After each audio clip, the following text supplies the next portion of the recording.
Hello, and welcome to Sobercast, where we provide AA speaker meetings and workshops in podcast format. We're an ad-free podcast, and if you enjoy listening, please help us be self-supporting by visiting Sobercast.com, look for the donate link, and drop $1 or $2 into our virtual basket. We hope you enjoyed the podcast. Have a great day. Good morning, everyone. My name is Don C. I'm an alcoholic. I'm also a member of the Mohican Nation, and I'm from the Coyote clan on my father's side, and I'm from the Turtle clan on my mother's side. And in our culture, whenever you introduce yourself as to your identity, that people say, who are you? First I even had to say, I'm an alcoholic in front of my tribe or my clan, so that I never get my priorities mixed up. I must always remember that first. And then I introduce myself as to my clan and to my people. And first I'd like to say it's really an honor to be in your country here. This is very beautiful. And we have been treated with dignity and respect from the moment we got off the airplane. Mike was there and met us, and it was really, really nice to be here. Before I start, though, in our way, whenever you speak, then in our culture we pay a lot of importance to our elders. And the elders, they always say, light some sage before you start. Sage is sage leaves. It's from a plant.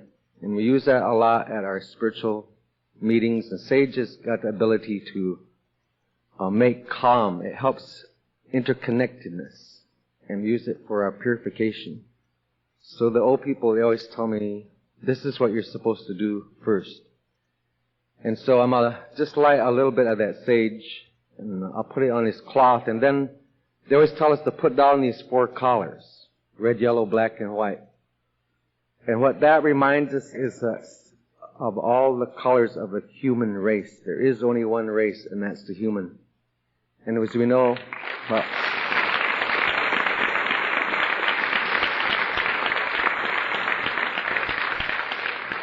and it just so happens that the Creator made us different colors. And so I like to put those colors down, and that's to show honor to the human race. Because as I look about, I see we have representatives from all 4 directions. And the alcohol is like one of those EEO diseases. It doesn't care. And in AA, I was taught here eventually in AA that what I needed to look at was a person's heart, and that we should just take off our earth suits and take the outer suit off, and then look at one another just as humans, and look at one another's hearts or one another's insides. And then I'm going to just light a little bit of the sage. And in our way, that's what the sage, it turns to smoke. And this process is called smudging. And this is a eagle's wing. And I was given this some time ago by the elders. And what we do with the smudging is when that smoke, it releases that medicine under the fan. Then it sticks to the eagle's wing. And then when you spread that medicine out, that medicine gathers underneath the wing. And then you take this wing and you go, and it spreads it really long distance. But this is how the old people said that we're supposed to do this. And I do it also because I'm nervous.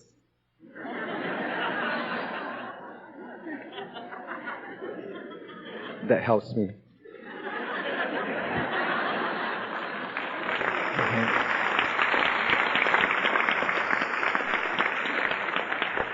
Then a second reason I do this is I lay this feather on there. And the way it is in our ways, the old people, they say, whenever you stand in the presence of an eagle feather, you cannot lie. So I thought, I better have that feather out here. So I tell the truth. I was taught too by you in this program that you always tell your experience, your strength, and your hope. And sometimes, I guess the best way we can explain things sometimes is tell a story. So I'll tell you a story about my journey. And my journey with alcohol, it was, I think the best way I could describe it, it was like the story I heard one time. And it said that in this arena, it was a match, a boxing match was going on in this arena. And in the black trunks was a person named Alcohol. In the white trunks, that was me. And you know, when they have events like that, they always say the front row for your family. They always get the special close-up view. And so this arena, it was really full of a lot of people. And I was excited about this match. And my family, my children, my family, they sat up in the front row and were watching. And as me and this Alcohol, we started to have this fun with each other. In the first couple of rounds, it was nothing. It was okay. We danced around, boxed a little bit, and the bell would ring, we'd sit down. They ring that bell again, we get up there and we dance around some more. And about that third round, as we were dancing around in that boxing ring, the Alcohol, somehow it snuck in a lucky punch, and it kind of stunned me a little bit. And the Alcohol, he looked at me and he says, "Hey, that was just a lucky punch, just nothing." He said, "You just had your guard down." And I said, "I know that." And so they was just doing what they normally do at boxing matches, you know, selling popcorn stuff, everybody was watching. But by the time the fourth or fifth round came, it started to get to be really boring. So a lot of the people, they just started to leave that arena.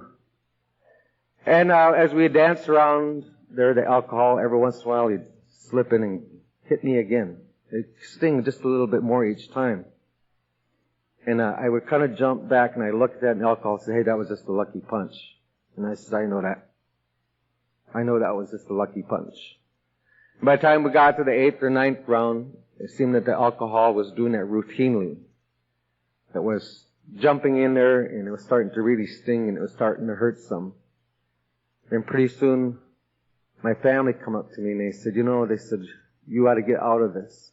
Let's all go home. This isn't working very well."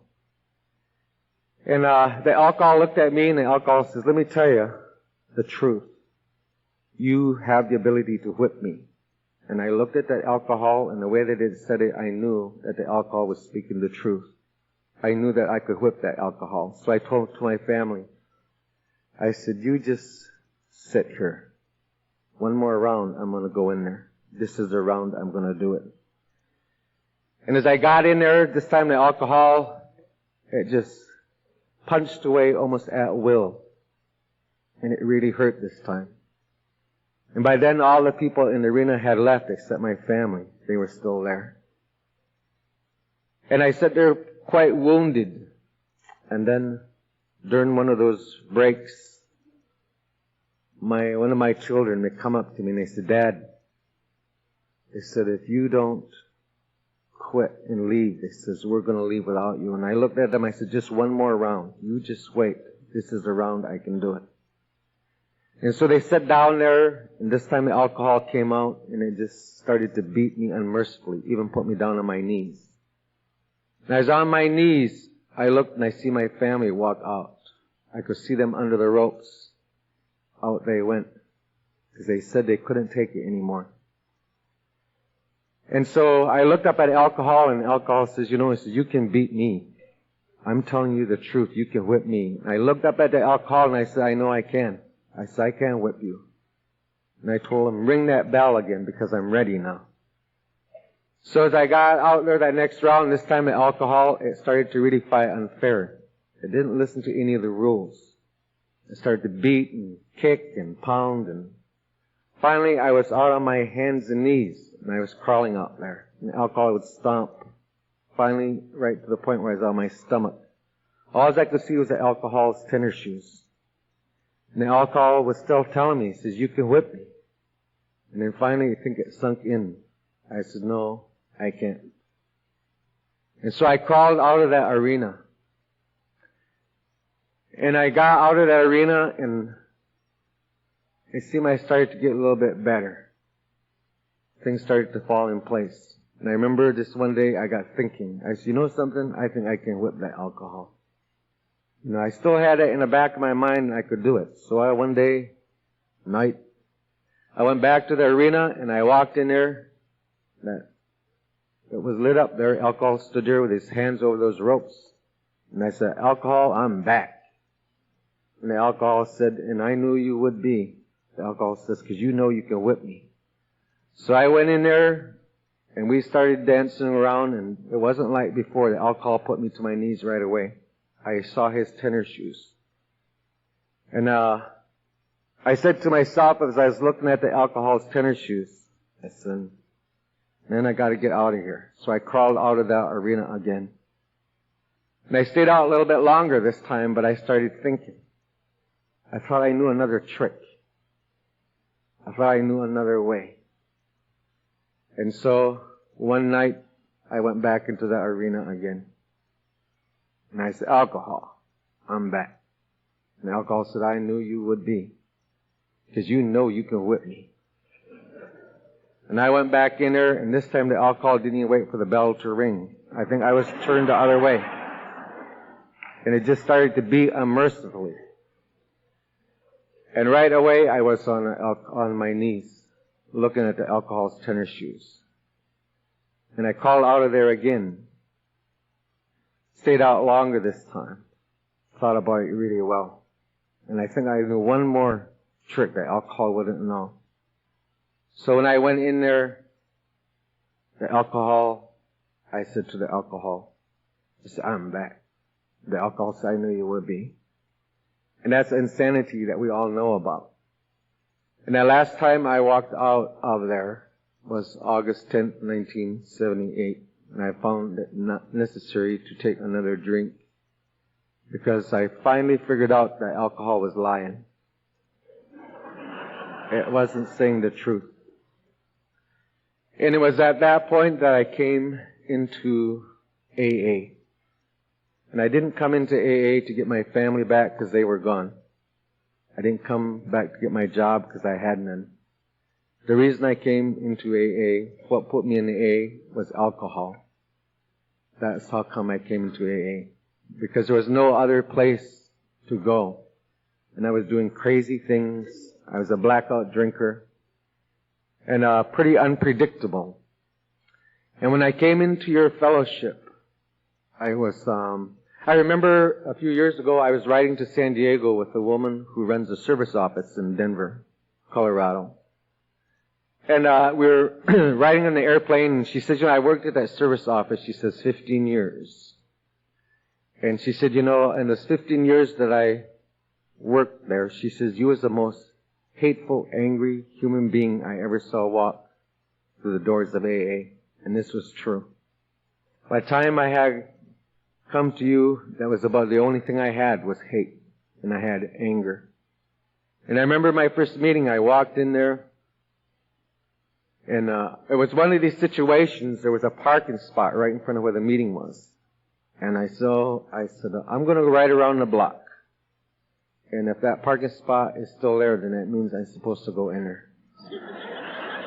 So I rode around the block a couple times in that parking spot. It was right there. And one time I remember I come around there and there was a car. And that car should have went right in that parking spot, but they didn't. They went further down the block and they parked. So finally I went into that AA. And I walked in there and I looked and I said, oh my God, there's all white people in here. But I was very prejudiced at that time. And I resented that. I sat in that meeting and I remember there was two things I really hated. One is I hated your laughter. You laughed a lot in those meetings. And the other thing I hated was you were telling stories about yourself. I couldn't understand why you were set in public and you say things about yourself. I couldn't believe that. But there was something when I left there was this feeling. Later on, I was to come to find out that thing is tribal. It's a feeling of belonging. And I think for the first time, that first meeting, that I got that feeling. It's like I come home. Except my head, it was telling me other things. But there was something inside I knew that I had made it to a place that was going to help. And eventually, as I quit slipping, by the time I came to you, I was ready to do anything. I didn't resist too much in AA. When I came in, I was ready. There was nothing else to do. And so one of the first things you told me I needed to do was to get a sponsor. And so I did that. And I went and I found this man. They call him Big Frank. And he was from Denver. He's a very big man. Kind of all scarred up kind of a guy. So I went and I asked him, I said, I would like to ask you if you would be my sponsor. And he looked at me and he said, well, we'll talk after the meeting. And so we went down and we sat in York Street in Denver. And we talked and he said to me, he said, he said, I've been in here 15 years. He said, I watch you Indians coming in and I watch you leave. He said, most of you guys don't make it. He said, I don't know what it is. But he said, you come in, hang out a couple meetings. He said, just look around. He said, you guys usually don't make it. He said, there's something funny about you guys. And then he kept edging me on. He was kind of a sarcastic kind of a guy. And so he just kept on. And you know how sometimes you take like a little puppy and you tease them, you rub your face in it, and pretty soon you make that little puppy get mad. You make it growl. And I think in his wisdom, that somehow he knew about the only thing that I had to work on was hate. And so he just got that anger going, and he'd tell me things, and finally I remember I got so mad inside at him. I remember I was thinking to myself as he sat there and my jaws would get tight, and I remember he was saying, you're not going to make it, and I don't think it'll work for you, and you guys, and you Indians this, and you Indians that. Remember in my mind, this thought come, I thought, something, you white son of a bitch, I'm going to show you I'll make it. You just help me think.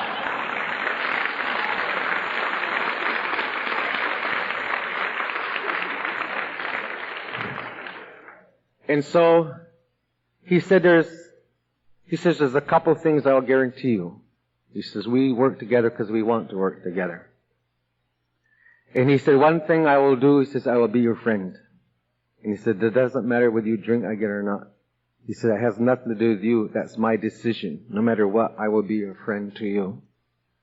And the second thing he said is, I'll share my experience with you. And he says, believe it or not, I do know things you don't. He says, because I'm sober and you're not.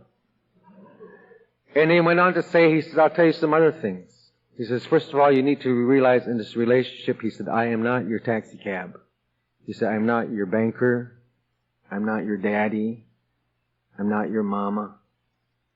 He said, what I do is, he says, I will show you where the program of Alcoholics Anonymous is. And he held up this big book, and he showed me how thick was 164 pages.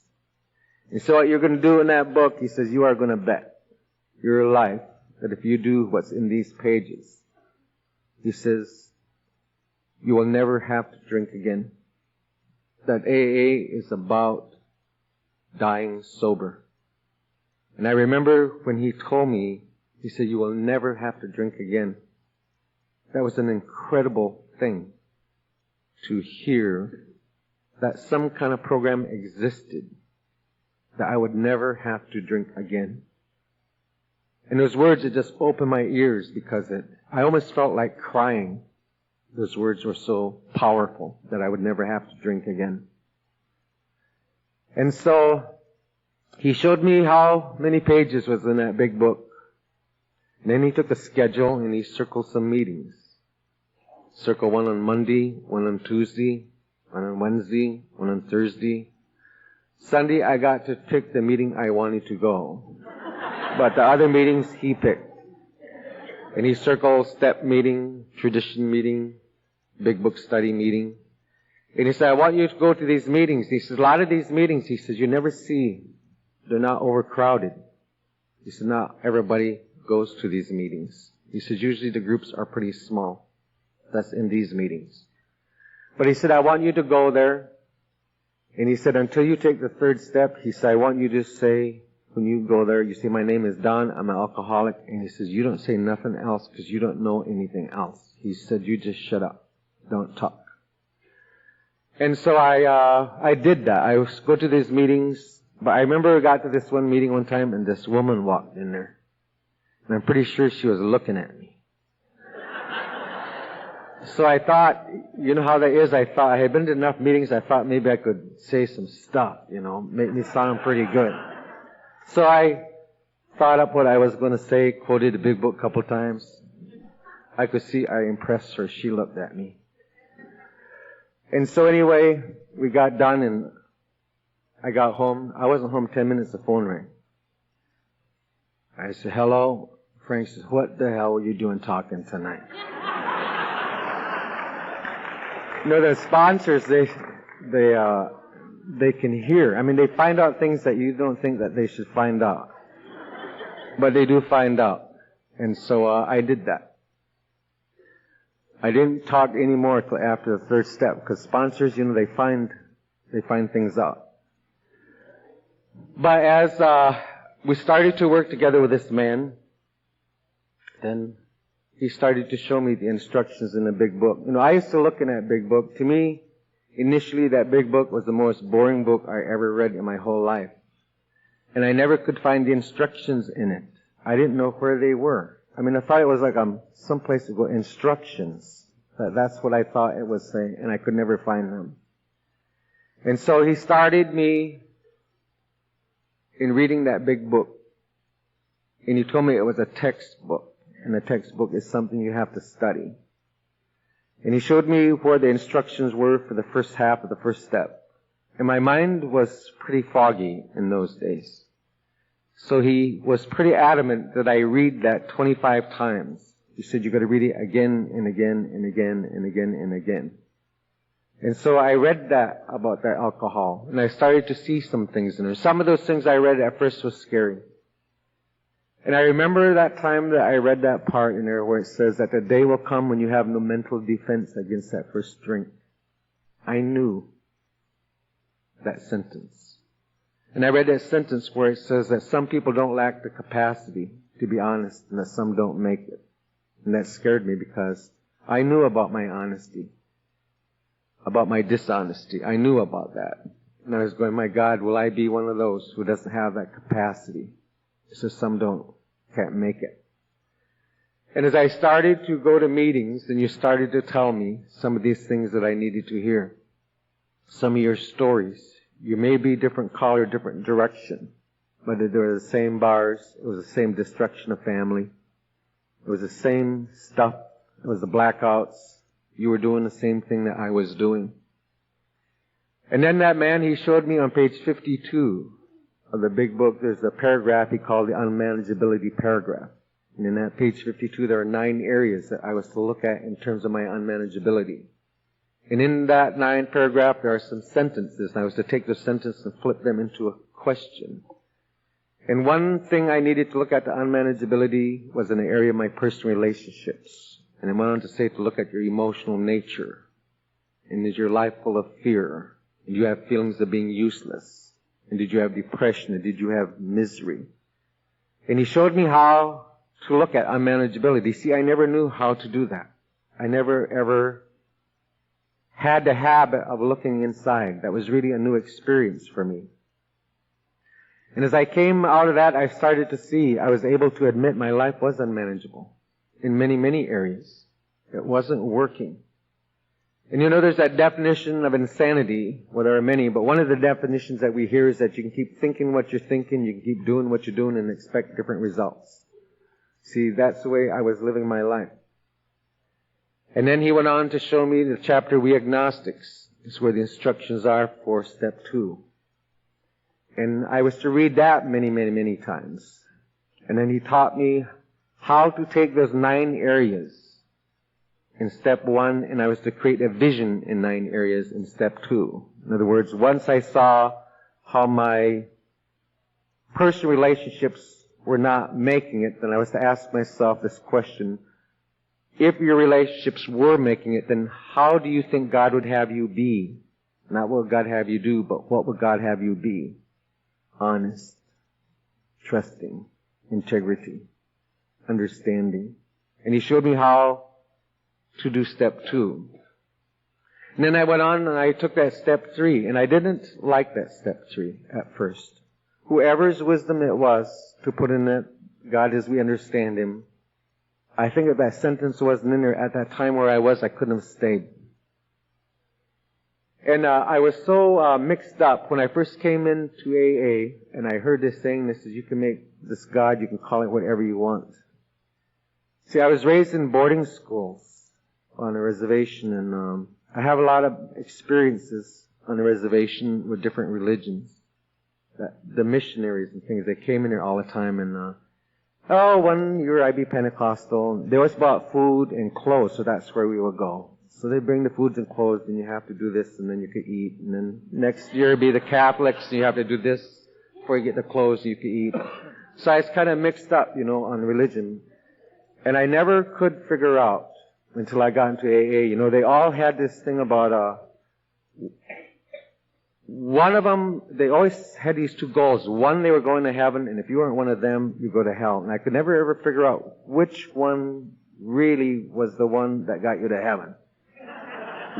But they all said if you belong to the other one, you go to hell. And so by the time I had grown up, I left that way. And so I chose at this time to call God Charlie. And I called him Charlie because I had met this man when I was in the university one time, a young man. He really treated me good. I liked this man. And so, for no other reason than that, I said, I will call this God Charlie. And so that was how I originally came in to AA. And I remember in taking this 3rd step, I was shown the instructions, all that area, just prior to the 3rd step prayer. My sponsor, he explained to me, he says, every one of those lines is like an instruction. You have to read it and then to see, does this apply to you?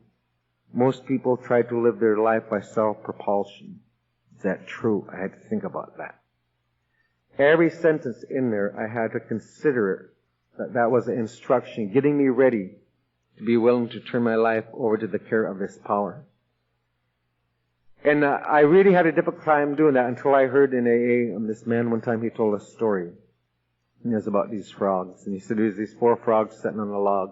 And he said one of these frogs decided to jump in a pond. Then he said, how many frogs was left on that log? And I said, well, 3. He said, no, there's 4.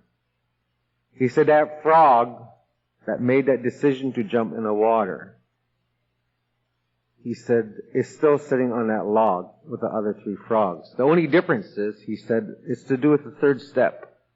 When you turn your life over to the care of this power, then what God makes that frog is an orange frog. So you have 3 green frogs. When you turn your life over to the Creator, He makes you into an orange frog. That frog is still sitting on the log, but it didn't jump. And he says, the question is, do you want to become one of these orange frogs? Because he said it works like this. He says, contrary to what you hear in the program, he said, once you make that decision to turn your life over to the Creator, he said, you can't take that decision back. He says, you can't go orange frog, green frog, orange frog, green frog. That once you become an orange frog, he said, your ass belongs to God. And he said, what happens?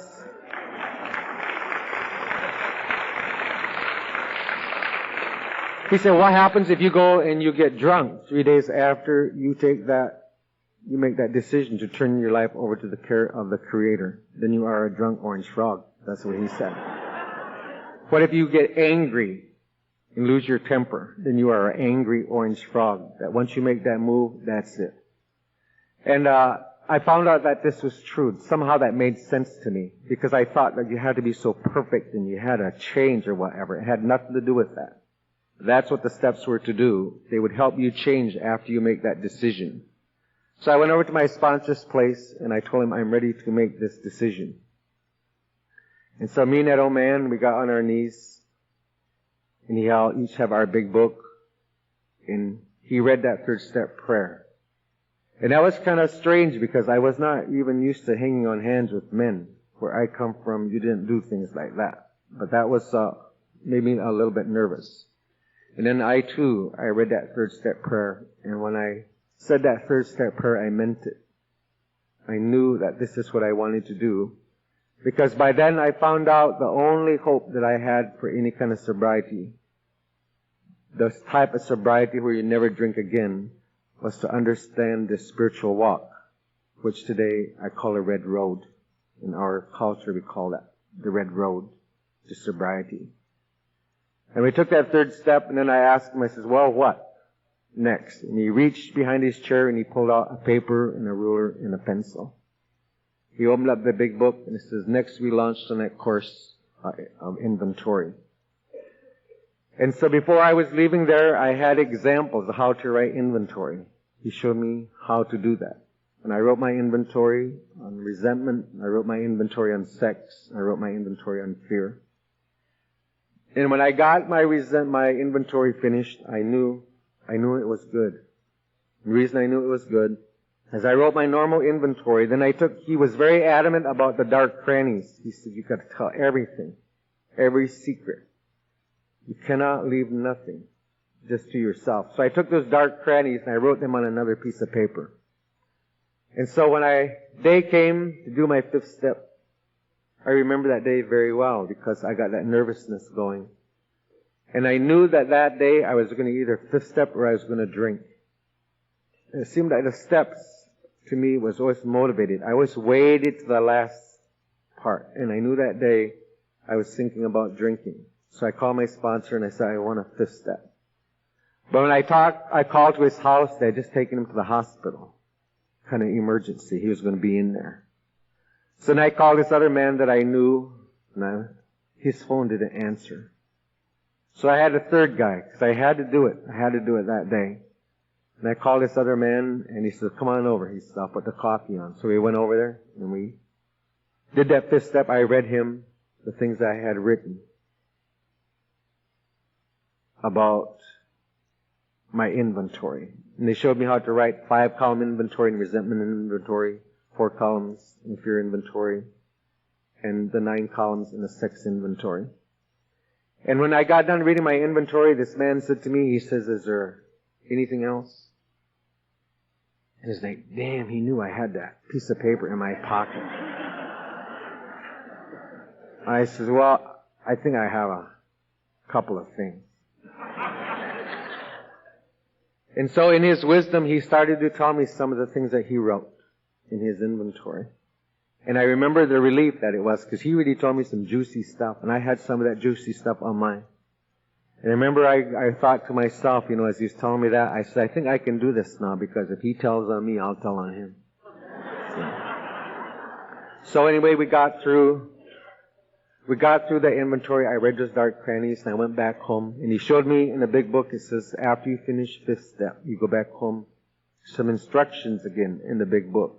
It says, first you thank God from the bottom of your heart that you know Him better. And so I lit some of this sage, and I sat down in this place I was at, and I started thinking about this journey. Because see, I had another plan when I came in to go through that set of steps. I said to myself, I am going to put an effort into these 12 steps, but I'm going to do a check at step number 5. And if I personally don't see this stuff working myself, then I am doing no more.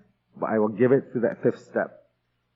And when I came home, I sat down and I was thinking about this journey and about the things that happened. And so I just kind of prayed, I just talked out loud like Charlie. I said, you know something, Charlie? Like this is getting to be pretty cool. Because I started to feel inside of myself that something was going on. And as that sage burned, and as I continued to talk to Charlie, I found myself on my knees. And I found myself not using the word Charlie anymore, but I started to use the word God. And as my prayer continued, I started to use the word Creator. And as my prayer continued, I started to talk to Kantashala. And I started to speak in my own native language again. I could just feel during that time that my prayers, it just really changed. Something was really going on inside of myself. And I think that You know, with each of the odd steps, there is a set of promises. And with that, also true the fifth step. And I looked and I read those promises, and you know, for the first time that I could remember, I said, you know something, this program is going to work for me.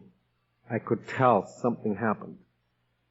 And to experience a time of life after that first step when I was free of guilt. I was free of shame. I could remember the stories that I did. I could remember everything. And parts of my inventory was very, very difficult. I remember the struggle I wrote when I wrote about my sexual abuse by an uncle when I was a young boy. And I never told anybody about that sexual abuse that happened by that man. But I was able to put that out in the inventory.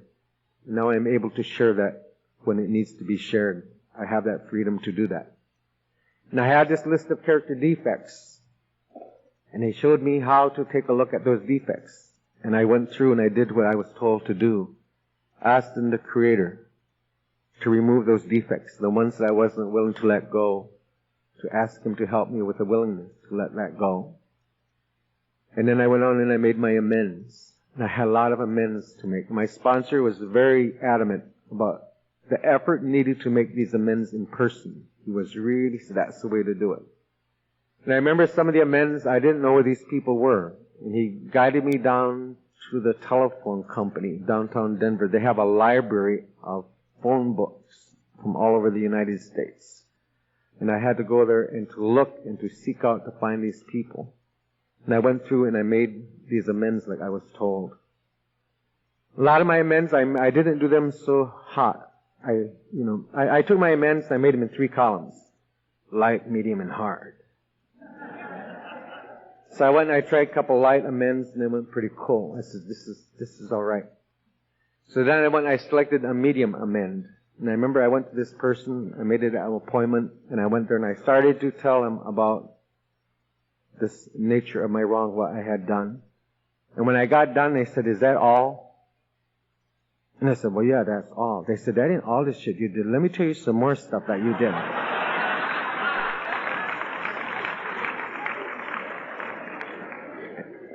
And I remember they started to tell me that, and I got really upset. And I started screaming at them, and they started screaming back, and, I said, anyway, I ended up making amends for making an amends. And, but it was good. And I learned to do that, and I got into steps 10 and 11. And it was very difficult at first to get that habit of looking at what the program, what it requires, this discipline of praying in the morning. Today, I believe the most important, most significant thing I can do during the course of the day is to pray. And that's been my journey. The steps has been very powerful. I go through the steps every year, just prior to my anniversary birthday. And the reason I do that is I was taught by my sponsor to do that. And one of the reasons he said, you need to make that journey every year. He says, your ego always works on right where you have your shit together. Right where you think you're hot, that's where you're in trouble. And that steps, it helps it, you see, to go through and to do that. And so, as I got through the steps, I have so much respect for the steps today that I'm going through a set of them right now, but I have decided to make a vow that if I hear the steps read, I'm going to stand up out of respect for them because of their power and because of the way they do. As I started to work in the steps, I had one set of steps my sponsor had me go through, and he had me just work through a set of steps just on being Indian. He said, being Indian will get you drunk. And I was really resentful, and I didn't know what he was saying. Because I had a lot of ideas, a lot of prejudices, a lot of things I had to look at. And I went through that, and when I come out of that set of the work, I saw what he was saying. I had to not look at it that way. That could, you see, get me drunk. And it was a long healing time for my family. There was a long time of reconstruction. Even though I wanted it to happen right away, it didn't happen that way for me right away. I remember the first year I was sober, I wasn't allowed, I could go to my place, but I had to have supervision to see my children. And then the second year I was sober, I could go there. And when I go there, they say, "Hi, Dad," and they would leave out the back door. They would just leave. And I remember the third year I was sober. It was the first time I took them in a car and we went Christmas shopping. And as we come back from the store, I was walking them up the steps. And we all kind of stood there because we was going to say goodbye. And I remember my oldest son, he turned around and he looked at me and he said, "Dad, I have something to say." And I says, "What's that?" He said, "I want to tell you I love you." And he gave me this hug. And my second son gave me the hug. And my daughter, she did also. And I got in that car and I drove back to Colorado Springs where I live, and I remember that feeling inside. I never ever thought I would see the day that would turn around, but it did. And at that time I was working at a corporation, and I started to, it says you need to apply these steps in every area of your life. And I went to this corporation, and I worked there for 14 years. And it actually was through you I started to find my culture again. I went back home, and I started to talk to the elders. I took the steps to the elders, and I asked them, I said, these 12 steps about recovery, I was a little concerned about walking two paths, a white way and a red way, as I called it. And the elders, they looked at these steps, and they said, no, that's our way too. This is the old traditional way. We used to do all of these things, always examining ourselves. They said the only change I would ever make in these steps, they said, is you put them in a circle. Because we always work in circles. We don't work in lines. And they said you take steps 1, 2, 3, you put them in the east. And that is a direction like that new sun. It's a direction of finding the Creator, or the Great Spirit, or God, whatever we call them. Then he says steps 4, 5, 6 is in the south. And he said that is the direction that you find yourself. That's where the sun is high, the growth directions. Steps 7, 8, 9, they said put them in the west of the circle. That's like the sunset, the letting go direction, the forgiveness direction. That direction, it pulls things away. And steps 10, 11, and 12 is in the north. And that's the direction of the elders. It's the direction of the buffalo, we call it.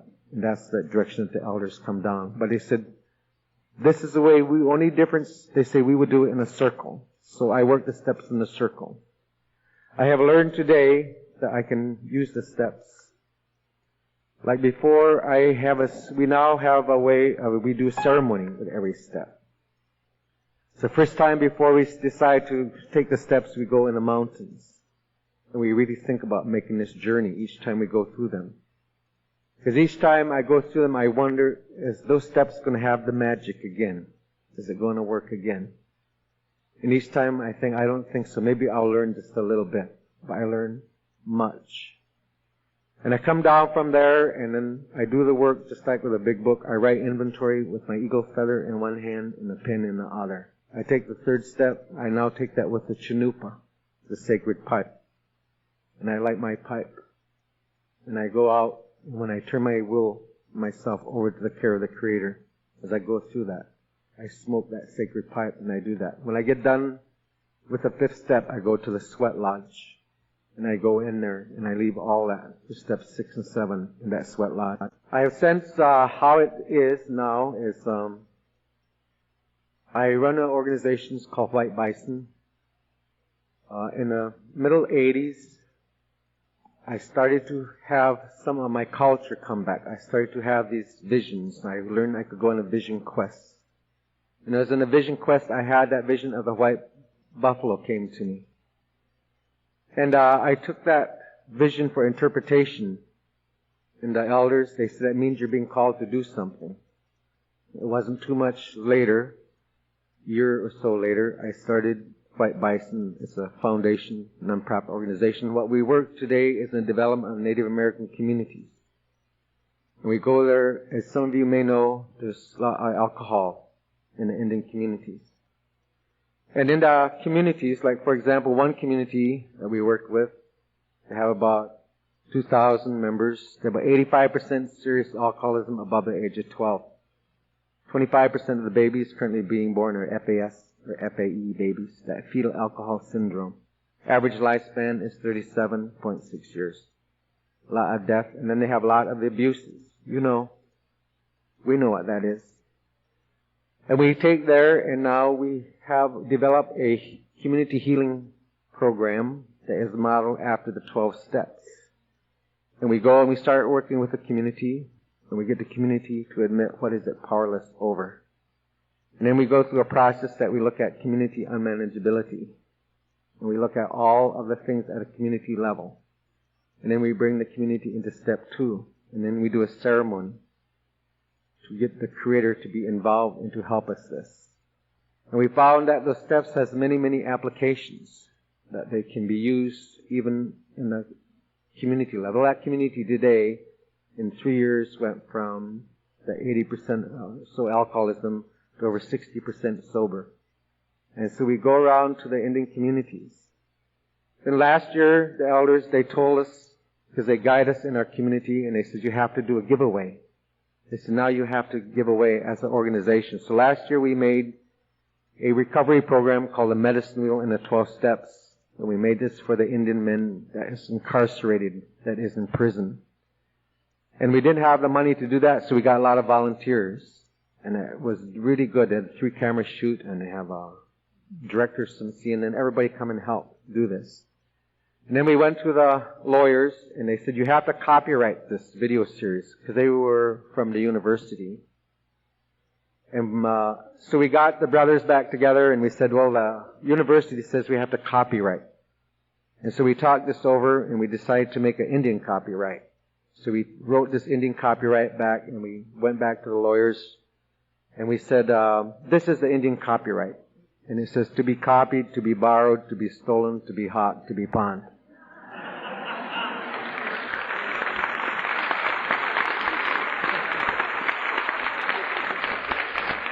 So they went into executive session, and they were in there a long time, and they stick their head out, and they said, you know, if you do this, it means people are going to copy it. He says, yeah, right. That's what we want them to do. And so that program has been going through the giveaway. It's being copied. We don't know all where it is.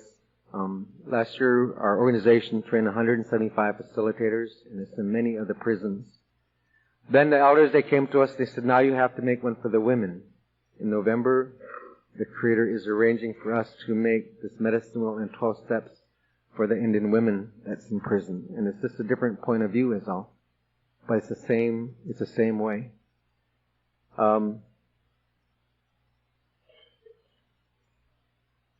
I think what I found out is this, how much I respect AA and you, is I actually believe that you are my tribe. You are my first tribe. My biological tribe is my second tribe. Because I belong here. And I belong with you. And that you saved my life. You gave me back my culture. It was through you I found out how off track I was. And I didn't know that I was off track. Today my life is much different. I think if I were to choose the worst thing, if I had to pick one worst thing in my sobriety, or my alcoholism, if I was to choose one thing that was the worst, it was the loneliness. Now you have that hole. It doesn't matter if you're in a crowd with people. You have that hole. Didn't know what that hole was, what filled it up, was to find this relationship with a Great Spirit. That's what I was looking for. That was that hole. I think that if I were to take a look at the greatest gift that I have gotten from you in my sobriety, and it is my relationship with the Great Spirit, I call it. It's very practical. I have learned things from you like guidance is always available. I used to think guidance was something like you have to call God, you get voicemail, then you wait. See, does He call you back? And I learned that's not the way it is. I learned how I get that guidance is to get still. As soon as I'm still, that guidance is always floating in the air, in the unseen world. And I have the ability to just get still. Be still and know. A lot of my life has been restored. Last year, my 2 grandchildren, grandson, granddaughter, and my children let me take them in my car for a weekend. That it's all right, and they trust me, to do that. And I've lost a lot of things in AA, but the thing you told me was, you says, no matter what happens, you won't have to drink. You promised me that if I do certain things, you say you never have to drink again. Go to meetings on a regular basis, read the big book, do the steps, pray in the morning, thank God at night. That if I did that, and I had a 12-year sobriety, I had everything disappear. And I haven't come back. And that's the way it's been for me. But what you told me about the alcohol and not drinking, this is true. I have had many blessings in my sobriety. And I always feel really good when I see people from the 4 directions in here. My brothers, my sisters. I look at them, we look at one another. And we say, you don't have to say it, we know we love one another. I met one back there. She's Indian. I could tell when I look at her. Sober 21 years, a sister. Man, that's something. We're sober. We got something in common. We didn't have to tell a story. She and I looked at one another. Everything was said. So life has really been an honor, to live. I love life today. I think that life is sacred. I'm starting to look at many things with a sacred eye. And I'm starting now to attract good relationships. I know what it's like to be in a good relationship. I know what it's like to be in a healthy relationship. That you can go through conflict in a positive way, in a respectful way. And so, I think maybe the best way I could close is to say this prayer that I heard. Of course, everything I know comes from the AA. And this prayer is very short, but to me it's always been very powerful. And that prayer says to God, to Kasha, whatever you call it. But it says, God, thank you for what you've given me. God, thank you for what you've taken from me. And God, thank you for what you've left me. And what I was left with is AA and you and these sacred steps in this fellowship. And what is left is way more than enough for us to make it and to die sober. So, in just closing, I would just like to say, I love you all. Thank you for having me in your community. And thank you for making me feel that feeling of belonging. And it's also in our way that the elders, they always say this, is that the person that you are with, you must always honor them. And I would like at this time just to have Jean stand up. And so everybody knows, this is Jean.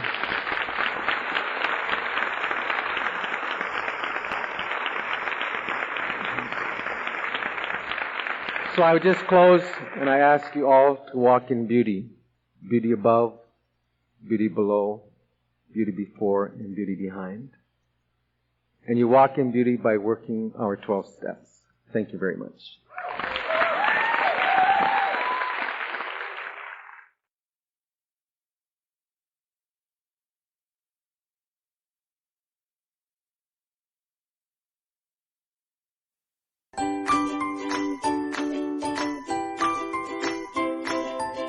Thanks for listening. I hope you enjoyed the podcast. Sobercast is ad-free, and we'd like your help in order to keep it that way. So if you'd like to help us be self-supporting by pledging $1 or $2 a month, visit Sobercast.com and look for the donate links. Thank you very much.